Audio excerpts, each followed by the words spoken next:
Hello guys, Pinky mini blog में आपका स्वागत है। आई होप अच्छे हो गए, मस्त हो गए, स्वस्थ हो गए। हम जा रहे हैं हरिद्वार। मैं तो घूमने जा रही हूँ और मेरा बेटा जल लेने जा रहा है।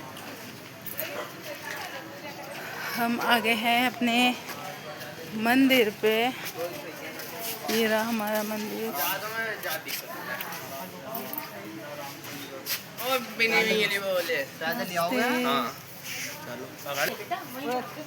ये तो होता वही है जो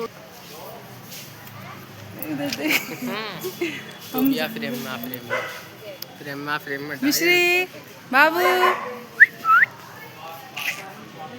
साथ में रहना दोनों। अच्छा, अलग मत हो ना बिल्कुल भी। कभी आगे भगो, ये भगे या तू भगे, समझ में। बिल्कुल साथ रहना। थोड़ा आगे लड़ने करने की जरूरत नहीं। कोई कह रहा है तुम पागल हो, हाँ जी भैया मतलब समझ में आ गई मेरी बात। दोनों लाड़े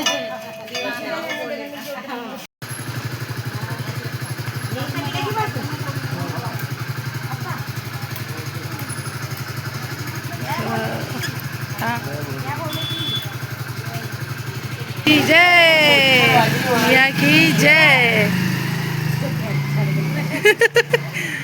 टकराएंगे कहीं ना कहीं।